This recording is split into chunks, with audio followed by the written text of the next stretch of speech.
السلام علیکم ورحمۃ اللہ وبرکاتہ۔ بسم اللہ الرحمن الرحیم۔ خلیفہ ہارون رشید نے ایک دفعہ اپنے محل میں شراب نوشی کی محفل سجا رکھی تھی۔ وزراء اور امیر بیٹھے تھے کہ بہلول بھی وہاں پہنچا۔ اس نے بادشاہ کی حرکتوں کو خاموش نگاہوں سے دیکھا تو ہارون رشید کو اس کی نصیحتیں یاد آ گئیں۔ نشے کی ترنگ میں اس نے سوچا کہ اس سے پہلے کہ بہلول کوئی ایسی بات کر دے جس سے میرا سر جھک جائے، وہ خود پہل کرے، اور اس نے بہلول سے کہا کہ بہلول، میرے ایک سوال کا جواب دو گے؟ بہلول نے کہا جی ہاں حضور۔ ہارون رشید نے سوال کیا کہ بہلول یہ بتاؤ، اگر کوئی شخص انگور کھا رہا ہو تو کیا وہ حرام ہے؟ بہلول نے جواب دیا بالکل نہیں۔ ہارون نے کہا اگر وہ انگور کھا کر پانی پی لے؟ بہلول نے جواب دیا کہ جناب کوئی حرج نہیں ہے۔ ہارون نے آگے کہا کہ اب یہی شخص انگور کھا کے اور پانی پی کر اس کے بعد دھوپ میں بیٹھ جائے تو پھر؟ بہلول نے جواب دیا محترم کوئی مذائقہ نہیں، جتنی دیر چاہے بیٹھے۔ پھر آگے فرمایا کہ تو پھر بہلول تم خود ہی بتاؤ کہ یہی انگور اور پانی کچھ عرصہ دھوپ میں رکھ دیے جائیں تو حرام کیوں ہو جاتے ہیں؟ ہارون رشید نے بڑے فخر کے ساتھ اپنا فلسفہ بیان کیا۔ اب بہلول نے ہارون سے کہا کہ اگر اجازت ہو تو میں چند سوالات آپ سے کروں؟ ہارون نے کہا کہ جی اجازت ہے۔ بہلول نے سوال کیا کہ علی جان یہ بتائیے، اگر کسی آدمی کے سر پہ تھوڑی سی مٹی ڈال دی جائے تو کیا اس کو کوئی نقصان پہنچے گا؟ خلیفہ ہارون رشید نے فوراً جواب دیا کہ نہیں۔ اس کے بعد اگر اس کے سر پر تھوڑا سا پانی ڈال دے تو کیا اس شخص کو کوئی تکلیف ہوگی؟ ہارون بولا کہ نہیں، بالکل نہیں ہوگی۔ پھر بہلول بولا کہ اگر اس مٹی اور پانی کو ملا کر ایک اینٹ بنائی جائے اور اس شخص کے سر پہ مار دی جائے تو کیا نقصان ہوگا؟ تم بھی عجیب باتیں کرتے ہو بہلول۔ ہارون ہنسا اور کہا کہ اس کا تو سر ہی پھٹ جائے گا۔ تو پھر عالی مقام اگر آپ غور فرمائیں تو آپ کو یہ معلوم ہوگا کہ جس طرح مٹی اور پانی مل کر انسان کا سر پھوڑ سکتے ہیں، اس طرح انگور اور پانی بھی مل کر ایسی چیز بنا دیتے ہیں جو حرام اور ناپاک ہے، جس کے پینے سے انسان کی عقل ماری جاتی ہے اور اس کو برے اور بھلے کی تمیز نہیں رہتی۔ اس لیے اسلام نے اس کے پینے والے پر سزا واجب کی ہے۔ بغداد کے ایک بازار میں ایک فقیر نان بائی کی دکان کے سامنے سے گزر رہا تھا۔ اس نے ہر طرح کے کھانے چولہوں پر چڑھائے ہوئے تھے جس سے بھاپ نکل رہی تھی۔ ان کھانوں کی خوشبو ان کی لذت کا پتہ دے رہے تھے اور ارد گرد کے گزرنے والوں کو اپنی طرف متوجہ کر رہی تھی۔ بیچارے فقیر کا دل بھی للچایا، لیکن غریب کے پاس مال کہاں تھا جو ان کھانوں کی لذت خرید سکتا، لیکن وہاں سے ہٹنے کا دل بھی نہیں چاہ رہا تھا۔ کھانوں میں اتنی خوشبو تھی کہ بھوک بڑھ رہی تھی۔ بالآخر اس نے اپنے تھیلے کو کھولا اور اس میں سے سوکھی ہوئی روٹی نکالی اور کھانے کی دیگ کی بھاپ سے اسے نرم کر کے کھانے لگا، جس میں کھانے کی خوشبو بسی ہوئی تھی۔ نان بھائی چپ چاپ یہ تماشا دیکھ رہا تھا۔ تو جب فقیر کی روٹی ختم ہوئی اور وہ چلنے لگا تو نان بھائی نے اس کا راستہ روک کر کہا کیوں مشٹنڈے کہاں بھاگ رہے ہو؟ لا میرے پیسے نکال۔ کون سے پیسے؟ فقیر نے حیران ہو کر پوچھا اچھا کون سے پیسے؟ ابھی جو تو نے میرے کھانے کی بھاپ کے ساتھ روٹی کھائی ہے وہ کیا تیرے باپ کی تھی؟ اس کی قیمت کون چکائے گا؟ عجیب انسان ہو تم۔ فقیر نے کہا وہ بھاپ تو ہوا میں اڑ رہی تھی، اگر میں نے اس کے ساتھ روٹی کھا کر خود کو بہلانے کی کوشش کی ہے تو اس میں تیرا کیا گیا؟ اس کی قیمت ادا کرو، بس ادھر ادھر کی باتیں مت کر، میں تیری جان ہرگز نہیں چھوڑوں گا، میں اپنا مال وصول کر کے رہوں گا۔ نان بھائی نے یہ کہہ کر فقیر کا گریبان پکڑ لیا۔ بیچارہ فقیر پریشان ہو گیا کہ اس ہٹے گٹے نان بھائی سے اب کس طرح جان چھڑائی جائے۔ اتنے میں بہلول کا ادھر سے گزر ہوا، وہ ان کے قریب رک کر ان کی باتیں سننے لگا۔ فقیر نے اس کو ہمدرد جان کر تمام قصہ سنایا تو وہ نان بھائی سے بولا کہ بھائی یہ تو بتاؤ کہ کیا اس غریب آدمی نے تمہارا کھانا کھایا ہے یا نہیں؟ کھانا تو نہیں کھایا مگر بھاپ سے فائدہ اٹھایا ہے۔ میں نے اس کی قیمت مانگی ہے، لیکن اس کے سمجھ میں یہ بات ہی نہیں آ رہی کہ بہلول نے کہا بالکل صحیح۔ بہلول نے سر ہلایا اور اپنی جیب سے مٹھی بھر کر سکے نکالے اور وہ ایک ایک کر کے ان سکوں کو زمین پر گراتا جاتا اور کہتا کہ نان بھائی یہ لے پیسوں کی آواز، پکڑ لے اپنے کھانے کی بھاپ کی قیمت، ان سکوں کی گھنک میں وصول کر لے، یہ لے یہ سکون کی آواز تیرے کھانے کی خوشبو کی قیمت ہے۔ ارد گرد کھڑے لوگ ہنس ہنس کر پاگل ہو گئے تھے۔ نان بھائی اپنی خفت میں جا کر بولا کہ یہ پیسے دینے کا کون سا طریقہ ہے؟ بہلول نے جواب دیا اگر تو نے اپنے کھانے کی بھاپ اور خوشبو بیچے گا تو اس کی قیمت تجھے سکوں کی آواز کی صورت میں ہی ادا کی جا سکتی ہے۔ بہلول دانا ہمیشہ کی طرح ایک دن ہارون رشید کو نصیحت کرنے کے لیے شاہی محل میں آیا، اگرچہ انہیں معلوم تھا کہ اس مغرور عباسی خلیفے کے کانوں پر جوں تک نہیں رینگتی، لیکن عادت سی ہو گئی تھی کہ وہ کبھی کبھار محل میں آ کر اشاروں سے خلیفے کو سمجھائیں کہ وہ غلطی پر ہے۔ ہارون بھی بہلول کی باتیں سننے کا عادی ہو چکا تھا، اگرچہ وہ چھتی ہوئی باتیں کرتے تھے اور خلیفے کے ساتھ تو گستاخانہ رویہ اختیار کرتے تھے، اس کے باوجود بھی ہارون بہلول کی باتوں کو سنجیدہ نہیں لیتا تھا۔ لیکن اب کی دفعہ بہلول نے بڑی محفل میں ایسی حرکت کی جس سے خلیفہ بہت ناراض ہوا۔ بہلول دربار میں داخل ہوا تو دیکھا لوگوں کی ایک بڑی تعداد ہارون کے ارد گرد بیٹھی ہوئی ہے۔ جس طرف بھی بہلول نے نظر دوڑائی کہیں بیٹھنے کی جگہ ہی نظر نہیں آئی۔ ساتھ ہی اس نے یہ احساس کیا کہ کوئی شخص انہیں دیکھ کر خوش نہیں ہوا۔ وہ تھوڑی دیر تک کھڑے ہو کر لوگوں کو تکتے رہے، اس کے بعد مجمع کو چیرتے ہوئے سیدھے تخت کی طرف بڑھے اور ہارون کے ساتھ تخت پر بیٹھ گئے۔ دربار میں بیٹھے ہوئے خوشامدی لوگ چیخنے چلانے لگے کہ یہ کیسی حرکت ہے، یقیناً بہلول دیوانہ ہو گیا ہے، ابھی تک کسی نے خلیفے کی اس طرح سے بے احترامی نہیں کی تھی۔ ہارون لوگوں کی باتیں سن کر بہلول کی طرف غصے سے دیکھنے لگا، لیکن بہلول ٹس سے مس نہیں ہوا۔ ان کے لبوں پر ایک ملائم مسکراہٹ تھی۔ غصے سے ہارون کی زبان بند تھی، وہ احساس کر رہا تھا کہ بہلول نے اس حرکت کے ذریعے دوسروں کے سامنے اس کی توہین کی ہے۔ سب لوگ حیران ہو کر خلیفے اور بہلول کی طرف دیکھ رہے تھے۔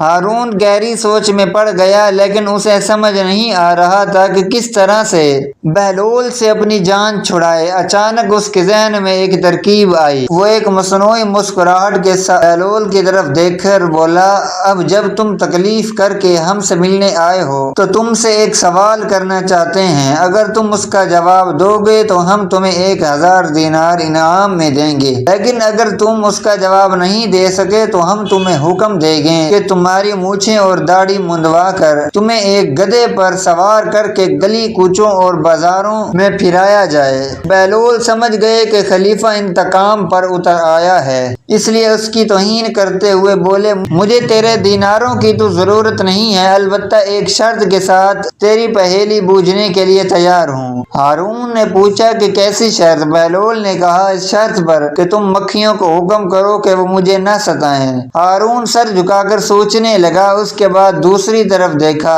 ایسا لگ رہا تھا کہ وہ توقع کر رہا تھا کہ مجمع سے کوئی شخص بہلول کو جواب دے دے، لیکن سب دنگ رہ گئے۔ مجبوراً ہارون کہنے لگے کہ یہ ناممکن ہے، اس لیے کہ مکھیاں تو میرا حکم نہیں مانتی۔ بہلول حقارت سے ہارون کو دیکھتے ہوئے بولا تم کیسے بادشاہ ہو جو ان ناچیز مکھیوں کے سامنے عاجز ہو؟ تو اس بات پر تمام درباری کہے لگا کر ہنسنے لگے۔ ہارون غصے کی عالم میں ایسی نظروں سے درباریوں کی طرف دیکھنے لگا کہ اس کے رعب سے سب کے لبوں کی ہنسی اور مسکراہٹ دور ہو گئی اور ان کی سانسیں رک گئی۔ بہلول نے اندازہ لگایا کہ انہوں نے ہارون کو حد سے زیادہ دوسروں کے اس کے بعد بہلول نے یہ ارادہ کیا کہ ہارون کی دلجوئی کرے اور اس کے غصے کو ٹھنڈا کرے۔ انہوں نے ہارون سے کہا کہ کہ اب اپنی پہلی پوچھو، میں کسی شرط کے بغیر اس کو بوجھنے کے لیے تیار ہوں۔ ہارون نے کہا کہ اگر تم نہیں بتا سکے تو وہی سزا دوں گا جو میں نے پہلے کہی تھی۔ اب یہ بتاؤ کہ وہ کون سا درخت ہے جس کی عمر 1 سال ہے اور اس کی 12 شاخیں ہیں، ان میں سے ہر ایک شاخ پر 30 پتے ہیں، ان پتوں کا ایک رخ روشن ہے اور دوسرا کالا۔ بہلول سوچ میں پڑ گئے۔ انہوں نے بعض لوگوں کو یہ کہتے ہوئے سنا کہ یہ کیسا عجیب سوال ہے، بہلول تو اس کا جواب نہیں دے پائیں گے، اسے تو سزا ملے گی۔ بیچارہ بہلول۔ خلیفہ ہارون رشید فاتحانہ انداز میں مسکراتے ہوئے بولا کہ اگر پہلی کا جواب نہیں دے سکتے ہو تو دیر مت کرو اور سزا کے لیے تیار ہو جاؤ۔ حکم دیا کہ بہلول کی مونچھیں داڑھی مڈوا کر گلی کوچوں اور بازاروں میں پھرائیں۔ بہلول خلیفہ کی بات کاٹتے ہوئے بولا کہ یہ درخت سال ہے، 12 ٹہنیاں اس کے 12 مہینے ہیں اور 30 پتے مہینے کے دن ہیں، جن کا اجلا رخ دن کا اور کالا رخ رات کا ہے۔ جواب سن کر مجمع میں شاباش شاباش کی آوازیں گونجنے لگی۔ سب خوش ہو کر بہلول کو داد دینے لگے۔ ہارون خاموش رہا، ان کا منہ لٹک گیا تھا اور اس کے چہرے پر شکست کے آثار نمایاں ہو گئے تھے۔ خلیفہ ہارون رشید کی بیوی زبیدہ خاتون ایک نیک اور پارسا عورت تھی۔ انہوں نے اپنے محل میں 1000 ایسی خادمہ رکھی ہوئی تھیں جو قرآن کی حافظہ اور قاریہ تھیں۔ ان سب کی ڈیوٹیاں مختلف شفٹوں میں لگی ہوئی تھیں، چنانچہ ان کے محل سے 24 گھنٹے ان بچیوں کے قرآن پڑھنے کی آوازیں ہی ہوتی تھیں۔ ان کا محل قرآن کا گلشن محسوس ہوتا تھا۔ ایک دن ہارون رشید اپنی بیوی کے ساتھ دریا کے کنارے ٹہل رہا تھا۔ ایک جگہ بہلول دانا کو بیٹھے ہوئے دیکھا۔ اس نے کہا السلام علیکم۔ بہلول دانا نے جواب میں وعلیکم السلام کہا۔ ہارون رشید نے کہا کہ بہلول آپ یہاں کیا کر رہے ہیں؟ انہوں نے کہا کہ ریت میں گھر بنا رہا ہوں۔ پوچھا کس لیے بنا رہے ہو؟ جواب دیا جو آدمی اس کو خریدے گا میں اس کے لیے دعا کروں گا، اللہ رب العزت ان کے بدلے ان کو جنت میں گھر عطا فرما دے گا۔ بادشاہ نے کہا کہ بہلول اس گھر کی قیمت کیا ہے؟ انہوں نے کہا صرف 1 دینار۔ ہارون رشید نے سمجھا کہ یہ دیوانے کی کوئی بے وقوفی ہے، لہٰذا وہ آگے چلا گیا۔ ان کے پیچھے زبیدہ خاتون آئی۔ انہوں نے بہلول کو سلام کیا اور پوچھا کہ بہلول تم یہاں کیا کر رہے ہو؟ انہوں نے کہا کہ میں ریت پر گھر بنا رہا ہوں۔ پوچھا کس لیے بنا رہے ہو؟ بہلول نے جواب دیا کہ جو آدمی اس گھر کو خریدے گا میں اس کے لیے دعا کروں گا کہ اللہ تعالیٰ اس کے بدلے ان کو جنت میں گھر عطا فرما دے۔ انہوں نے پوچھا بہلول اس گھر کی قیمت کیا ہے؟ بہلول نے کہا فقط 1 دینار۔ زبیدہ خاتون نے 1 دینار نکال کر ان کو دے دیا اور کہا کہ میرے لیے دعا کرنا۔ وہ دعا لے کر چلی گئی۔ رات کو جب ہارون رشید سویا تو اس نے خواب میں جنت کے مناظر دیکھے، آبشاریں، پھلوں پھول وغیرہ دیکھنے کے علاوہ بڑے اونچے اونچے خوبصورت محلات بھی دیکھے۔ ایک سرخ یاقوت کے بنے ہوئے محل پر اس نے زبیدہ کا نام لکھا ہوا دیکھا۔ ہارون رشید نے سوچا کہ میں دیکھوں تو صحیح کہ یہ میری بیوی کا ہی گھر ہے۔ وہ محل میں داخل ہونے کے لیے جیسے ہی دروازے پر پہنچا تو ایک درباری نے ان کو روک دیا۔ ہارون رشید کہنے لگا اس پر تو میری بیوی کا نام لکھا ہوا ہے، لہٰذا مجھے اندر جانے دیں۔ درباری نے کہا نہیں، یہاں کا دستور الگ ہے، جس کا نام ہوتا ہے اسی کو جانے کی اجازت ہوتی ہے، کسی اور کو اجازت نہیں ہوتی، لہٰذا تم کو داخل ہونے کی اجازت نہیں ہے۔ جب دربان نے ہارون رشید کو پیچھے ہٹایا تو اس کی آنکھ کھل گئی۔ بیدار ہونے پر فوراً خیال آیا کہ مجھے تو لگتا ہے کہ بہلول کی دعا زبیدہ کے حق میں اللہ تعالیٰ نے قبول کر دی ہے۔ پھر اسے خود پر افسوس ہوا کہ میں بھی اپنے لیے ایک گھر خرید لیتا تو کتنا اچھا ہوتا۔ وہ ساری رات اسی افسوس میں کروٹیں بدلتا رہا۔ صبح ہوئی تو اس کے دل میں خیال آیا کہ آج پھر میں اس دریا کے کنارے جاؤں گا، اگر آج مجھے بہلول مل گیا تو میں بھی ایک گھر خرید لوں گا۔ چنانچہ وہ شام کو پھر اپنی بیوی کو لے کر چل پڑا۔ وہ بہلول کو تلاش کرتے ہوئے ادھر ادھر دیکھ رہا تھا کہ اچانک اس نے دیکھا کہ بہلول ایک جگہ بیٹھ کر اسی طرح مکان بنا رہے ہیں۔ ہارون رشید نے السلام علیکم کہا، بہلول نے وعلیکم السلام کہا۔ ہارون نے پوچھا کیا کر رہے ہو؟ بہلول نے کہا کہ میں گھر بنا رہا ہوں۔ ہارون رشید نے پوچھا کہ کس لیے؟ بہلول نے کہا کہ جو آدمی یہ گھر خریدے گا میں اس کے حق میں یہ دعا کروں گا کہ اللہ تعالیٰ اس کے بدلے اسے جنت میں گھر عطا فرمائے۔ ہارون رشید نے پوچھا کہ بہلول اس گھر کی قیمت کیا ہے؟ بہلول نے کہا کہ اس کی قیمت پوری دنیا کی بادشاہی ہے۔ ہارون رشید نے کہا کہ اپنی قیمت نہیں دے سکتا، کل تو آپ 1 دینار کے بدلے دے رہے تھے اور آج پوری دنیا کی بادشاہت مانگ رہے ہیں۔ بہلول دانا نے کہا کہ بادشاہ سلامت، کل بن دیکھے معاملہ تھا اور آج دیکھا ہوا معاملہ ہے۔ کل بن دیکھے سودا تھا اس لیے سستا مل رہا تھا، آج چونکہ دیکھ کے آئے ہیں اس لیے اب اس کی قیمت بھی زیادہ دینی پڑے گی۔ بہلول دانا ایک مرتبہ قبرستان میں بیٹھے ہوئے تھے۔ کسی نے پوچھا کہ بہلول یہاں کیا کر رہے ہو؟ کہنے لگے کہ ایسے لوگوں کے پاس ہوں کہ ان کی صحبت مجھے تکلیف نہیں دیتی اور اگر ان سے دور رہوں تو یہ میری غیبت نہیں کرتے۔ پوچھنے والے نے دوبارہ کہا کہ مہنگائی بہت بڑھ گئی ہے، اس میں کمی کی دعا کریں۔ کہنے لگے کہ اللہ کی قسم مجھے تو کوئی پرواہ نہیں، چاہے گندم کے ایک دانے کی قیمت 1 دینار کی کیوں نہ ہو جائے، اس لیے کہ اللہ پاک کا ہم پر حق ہے کہ ہم اس کے حکم کے مطابق اس کی عبادت کریں اور اللہ پر ہمارا یہ حق ہے کہ وہ اپنے وعدے کے مطابق ہمیں رزق دے۔ جب رزق کی ذمہ داری اللہ تعالیٰ نے لی ہے تو مجھے فکر کرنے کی کوئی ضرورت نہیں۔ کہتے ہیں کہ ایک بار شیخ جنید بغدادی رحمۃ اللہ علیہ سفر کے ارادے سے بغداد روانہ ہوئے۔ حضرت شیخ کے کچھ مرید بھی ساتھ تھے۔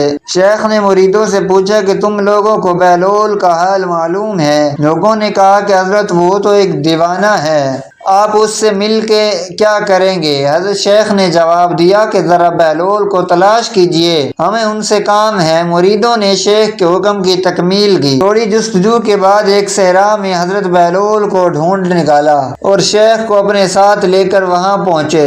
شیخ جنید بغدادی جب بہلول کے سامنے گئے تو دیکھا حضرت بہلول سر کے نیچے اینٹ رکھ کے لیٹے ہوئے ہیں۔ شیخ نے سلام کیا تو بہلول نے جواب دیا، پوچھا کہ تم کون ہو؟ شیخ نے جواب دیا کہ میں جنید بغدادی ہوں۔ اے ابو قاسم، تم ہی وہ شیخ بغدادی ہو جو لوگوں کو بزرگوں کی باتیں سکھاتا ہے؟ جی ہاں، کوشش ضرور کرتا ہوں، شیخ نے جواب دیا۔ بہلول نے پوچھا، اچھا تو تم اپنے کھانے کا طریقہ تو جانتے ہو؟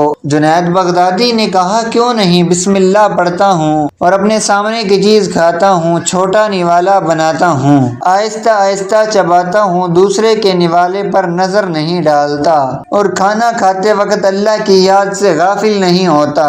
پھر دوبارہ کہا کہ جو لقمہ بھی کھاتا ہوں الحمدللہ کہتا ہوں، کھانا شروع کرنے سے پہلے ہاتھ دھوتا ہوں اور فارغ ہوتے ہی ہاتھ دھوتا ہوں۔ یہ سن کر بہلول اٹھ کر کھڑے ہوئے اور اپنا دامن شیخ کی طرف جھڑک دیا، پھر ان سے کہا کہ تم تو انسانوں کے پیر و مرشد بننا چاہتے ہو اور یہ حال ہے کہ اب تک کھانے پینے کا طریقہ بھی نہیں جانتے۔ یہ کہہ کر بہلول نے اپنا راستہ لے لیا۔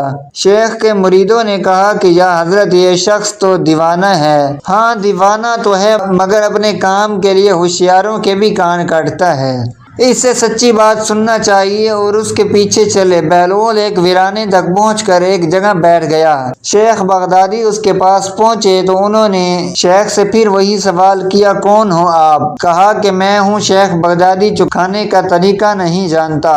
بہلول نے کہا کہ خیر تم کھانا کھانے کے آداب سے تو ناواقف ہو لیکن گفتگو کا طریقہ تو جانتے ہی ہوگے۔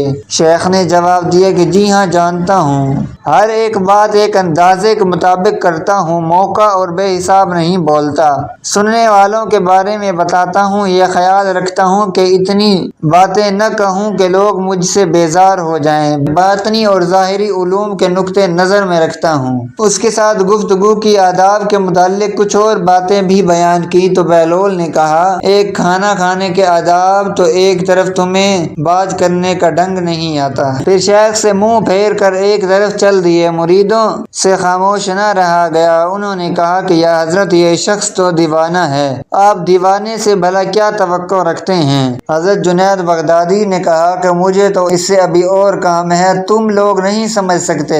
اس کے بعد شیخ نے پھر بہلول کا پیچھا کیا۔ بہلول نے رک کر پیچھے مڑ کر دیکھا اور کہا کہ تمہیں کھانے اور بات کرنے کے آداب نہیں معلوم، سونے کا طریقہ تو تمہیں معلوم ہی ہوگا۔ شیخ نے کہا جی ہاں معلوم ہے، جب میں عشاء کی نماز اور درود و وظائف سے فارغ ہو جاتا ہوں تو سونے کے کمرے میں چلا جاتا ہوں۔ یہ کہہ کر شیخ نے سونے کے وہ آداب بیان کیے جو انہیں بزرگان دین کی تعلیم سے حاصل ہوئے تھے۔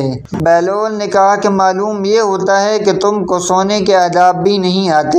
یہ کہہ کر بہلول نے جانا چاہا تو حضرت جنید بغدادی نے ان کا دامن پکڑ لیا اور کہا کہ اے حضرت میں نہیں جانتا، اللہ کے واسطے تم مجھے سکھا دو۔ کچھ دیر بعد بہلول نے کہا کہ میاں یہ جتنی باتیں تم نے کہیں سب بعد کی چیزیں ہیں، اصل بات مجھ سے سنو۔ کھانے کا اصل طریقہ یہ ہے کہ سب سے پہلے حلال کی روزی ہونی چاہیے۔ اگر غذا میں حرام چیز ہے تو جو آداب تم نے بیان کیے ہیں ان کے برتنے سے کوئی فائدہ نہیں ہوگا، دل روشن ہونے کی بجائے اور تاریک ہوتا چلا جائے گا۔ شیخ جنید نے بے ساختہ کہا کہ جزاک اللہ۔ پھر بہلول نے بتایا کہ گفتگو کرتے وقت سب سے پہلے دل کا پاک اور نیت کا صاف ہونا ضروری ہے، اور اس کا بھی خیال رہے کہ جو بات کہی جائے اللہ کی رضامندی کے لیے ہو۔ پھر بہلول نے بتایا کہ گفتگو کرتے وقت بھی سب سے پہلے دل کا پاک اور نیت کا صاف ہونا ضروری ہے، اور اس کا بھی خیال رہے کہ جو بات کہی جائے اللہ کی رضامندی کے لیے ہو۔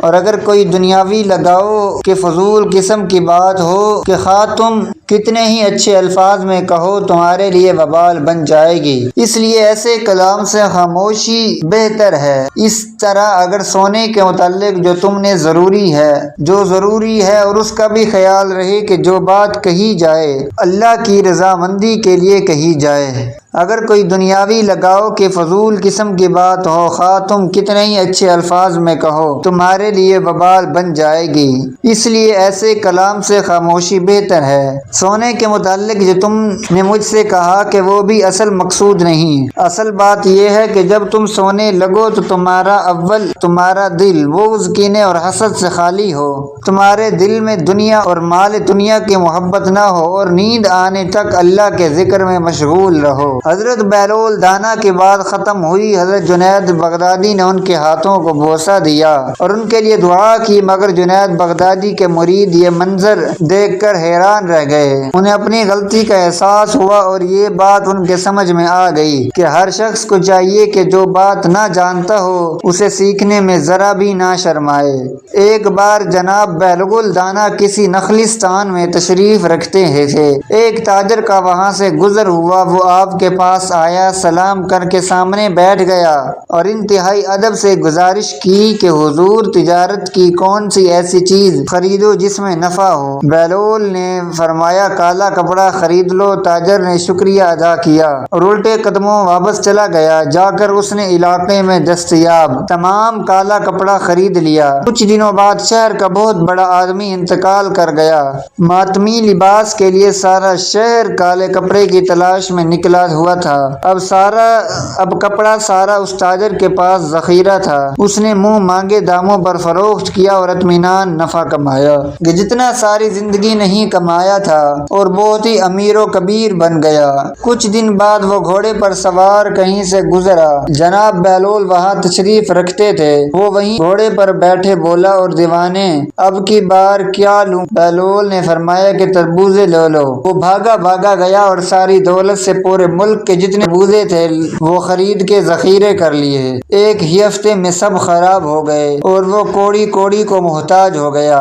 اسی خستہ حالی میں گھومتے پھرتے پھر ان کی ملاقات بہلول سے ہوئی تو انہوں نے فرمایا کہ یہ آپ نے میرے ساتھ کیا ہے؟ جناب بہلول نے فرمایا کہ میں نے نہیں، تیرے لہجوں اور الفاظوں نے سب کیا ہے۔ جب تو نے ادب سے پوچھا تو مالا مال ہو گیا، جب گستاخی سے پوچھا تو کنگال ہو گیا۔ اس کو کہتے ہیں با ادب با نصیب، بے ادب بے نصیب۔ ناظرین کمنٹ باکس میں اللہ تعالیٰ کے 99 ناموں میں سے ایک نام ضرور ٹائپ کیجیے گا۔ شکریہ، اللہ حافظ۔